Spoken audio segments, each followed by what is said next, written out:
In the writings of the ancient Hebrew prophet Zechariah, we are warned of strange-looking flying craft appearing in the last days. Then the angel that talked with me went forth and said unto me, Lift up now thine eyes, and see what is this that goeth forth. And I said, What is it? And he said, This is an ephah that goeth forth. He said moreover, This is their resemblance through all the earth. To get at the actual truth behind these ephah-shaped craft, we have to go all the way back to the days of Jared son of Mahalalel and father of Enoch.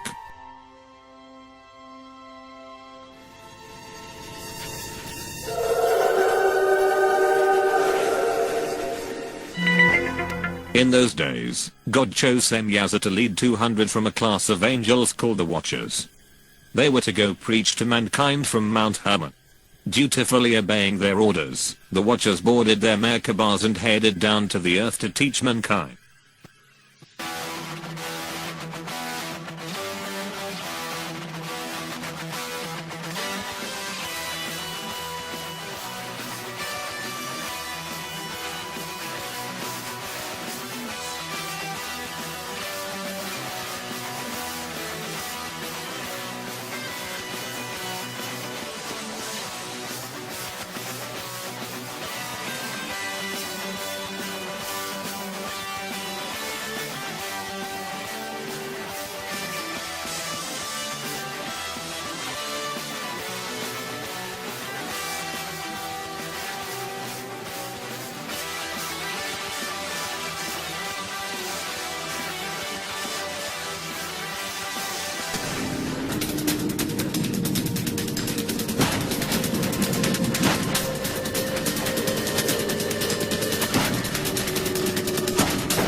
When the Watchers reached Mount Hermon, they saw that God had made the daughters of men very fair and beautiful.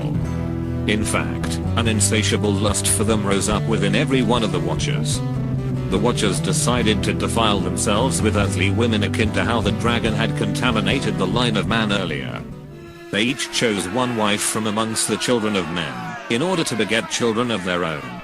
The hybrid abominations resulting from these unholy unions walked halfway in the physical, and halfway in the spiritual realms. They were called the Nephilim by some, Titans, Jotna, Ashurus, and the Anunnaki by others. Their heads were oblong-shaped, and had 24 fingers and toes. The Nephilim were of enormous size, towering over normal-sized humans as the giants from the myths of old.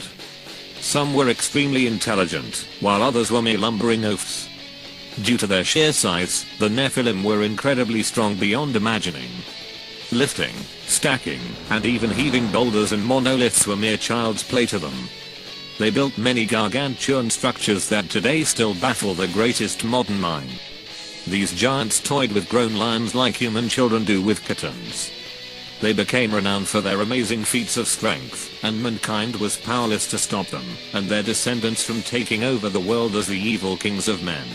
The Watchers taught their evil children many secrets of heaven like metallurgy, weaponry, warfare, psychology, politics, medicine, witchcraft, hermetic magic, deception, secrecy, ciphering, and tremendous technologies from weather manipulation to advanced communications and transportation. The fallen Watchers even taught the Nephilim how to make a physical version of their spiritual Merkabahs. These material anti-gravity vehicles were called Vimanas. The Vimanas, often symbolized by a winged disc, could travel in the fluids of water, air, and ether. Their propulsion systems were based on concepts like mercury plasma magnetic vortices, constructive implosion, and real force.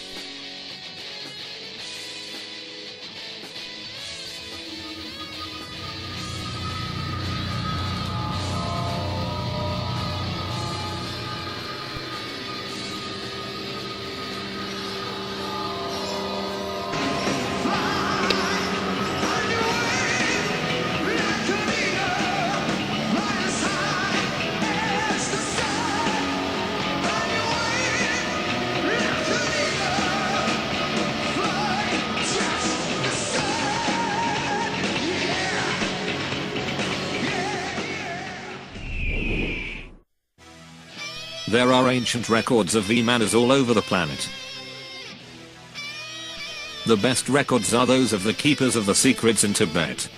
Their enormous Kanja, Tenja, and other codes tell many details of these chariots of the Nephilim as well as other important information. Kanchur consists of over 1,000 volumes containing the holy texts of Lamaism. Their secret code is the most complex ever devised. To date, only 1/100th of the Kanchur has been deciphered. The resulting translations are full of references to gods appearing in the sky, of the luminous pearls and transparent spheres in which they lived. Mona Lisa, Mona Lisa, men have named you.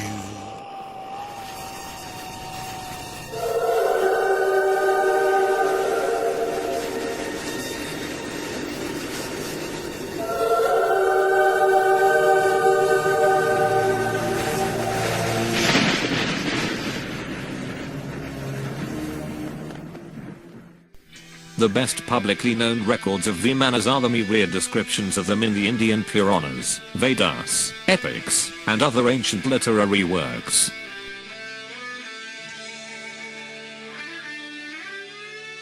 One work named the Vimanas Shastra gives very detailed information on these ancient flying machines, from their propulsion systems to even how to make them. The Vimanas Shastra, or science of aeronautics, indicates Vimanas used a propulsion system based on a combination of gyroscopes, electricity, and mercury. Is this possible? Mercury is an unusual element. Mercury is metal. It's also a liquid, and is a conductor of electricity. Now, there's unusual things you can do with mercury. You can put it into a closed gyroscopic device with mercury spinning around, and then you can electrify it. And studies have been done on this by NASA and by other scientists, and they find that you have levitation effects, anti-gravity kind of effects, and a spinning bright light is part of it too. This talks about mercury rotating and driving some sort of a powerful wind or a windmill effect.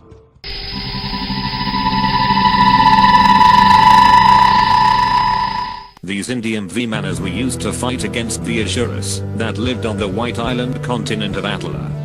The inhabitants of Atala were much more technologically advanced because of the secrets revealed to them by their fathers, the Fallen Watchers. Their Vimanas were much more advanced, and they even had a superior new type of craft called Vilexi.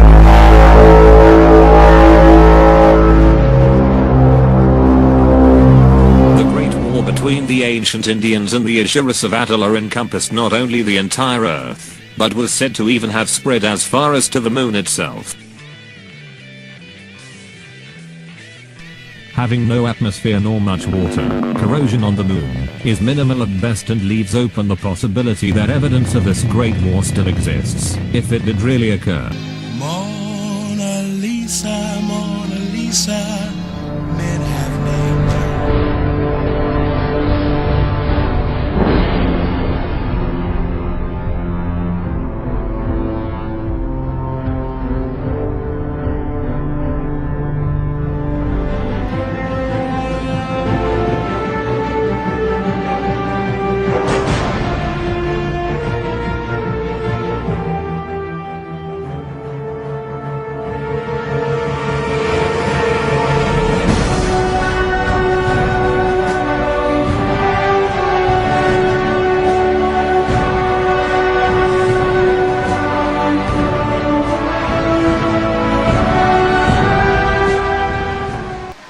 Attila would have succeeded in subjugating the world, if not a sudden rise in ocean water had not engulfed the White Island continent.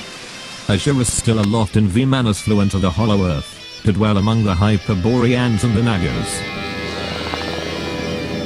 After the Great Flood, giants and Vimanas have been randomly sighted periodically all through recorded history.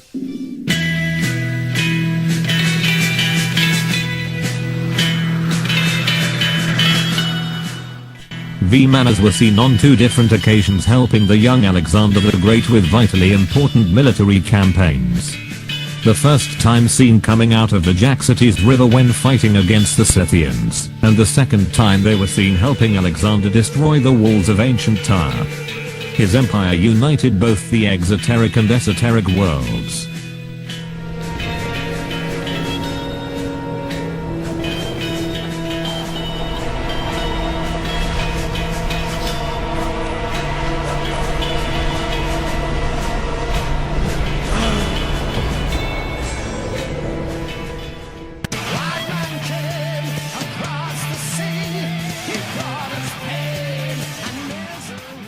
Original text from Columbus's log has been made available to the History Channel by archivists at Fordham University. Custodian of a rare handwritten copy. Almost 1800 years later, we have another famous incident. Right before reaching the Americas, Christopher Columbus recorded in his logbook that he and his crew spotted a Vimana come up out of the ocean, hover for a time, and then fly away into the sky.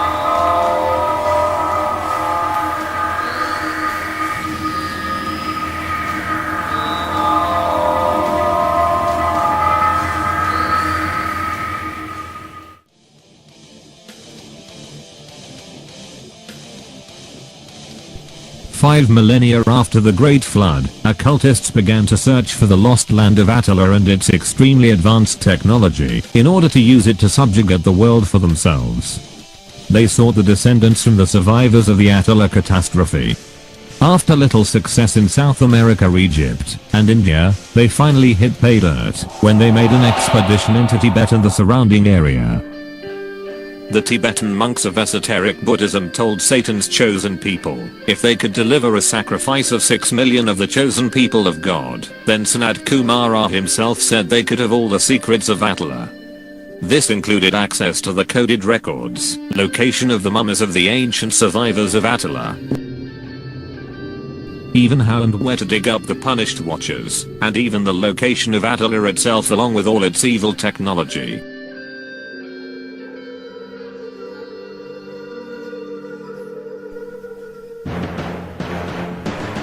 Attila was now called Antarctica.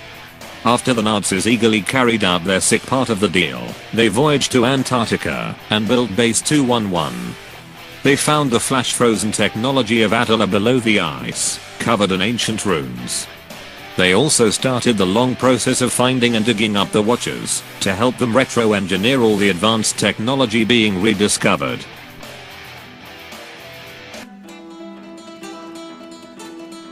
Knowing that most of the Watchers were buried in the deserts of what was now the United States, the occult elitists devised another evil ruse. They would have a semi-secret war in the Antarctica between the Nazis and the US. The Nazi generals would put up a good enough fight to sell the ruse, but for the most part allow America to win. The operation was called Operation High Jump, and was led by Admiral Richard Byrd, famed for having flown into the Hollow Earth through the North Pole entrance.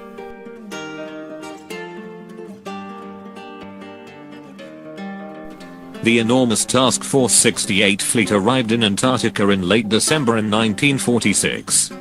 Shortly after reaching the Nazi base in New Swabia, the first battle involving Vimanas since antediluvian times commenced.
over, the Americans took the confiscated technology and occult Nazi scientists back to the United States with them under the guise of Operation Paperclip and Odessa. There they could work together with the American occultists of NJ-12, as they created deep underground military bases referred to simply as DUMBs. From these they could more easily dig back up the fallen Watchers. From these DUMBs like Area 51 and S4, they could work on the Antichrist's New World Order army, while incrementally releasing some of the technology to the public. Most of it would be suppressed, until they used it to create their New World Order, a super advanced, scientific, worldwide dictatorship. Here they could also develop modern Vimanas and Vilexi, plus work on holography, HARP, and other advanced technology found in the Antarctica. The Watchers could also create a new brood of Nephilim via the guise of alien abduction.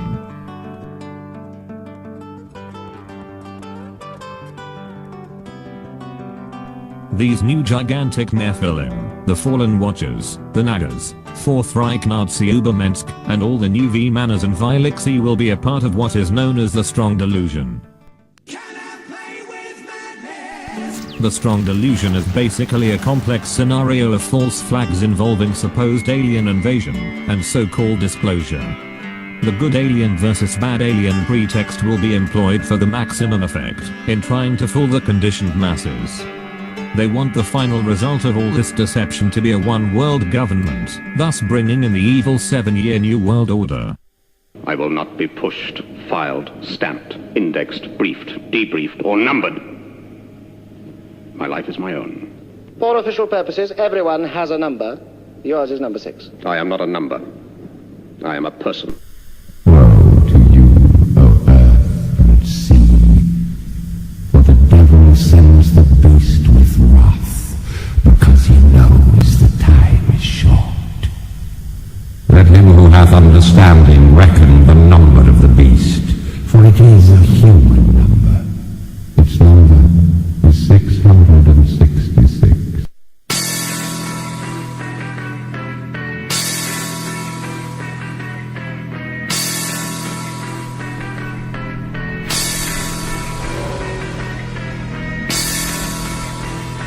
The state has proven that there is no God!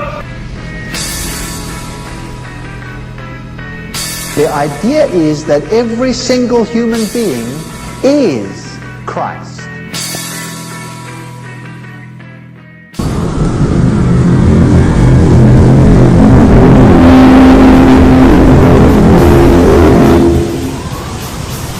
The fallen Archons will pretend to be the Galactic Federation of Light that has come to defeat the so-called Greys, Reptilians, and their minions known as the Illuminati. Piloting what are called light ships, they will give humanity tremendous technological help and bring in a false peace for 3.5 years. After that, mankind will see that it was all a very clever deception. The fallen Archons will use their light ships along with the Antichrists Vimanas and Vilexi to fight against God's Merkabahs in the final battle, foretold of in Revelation 12:7.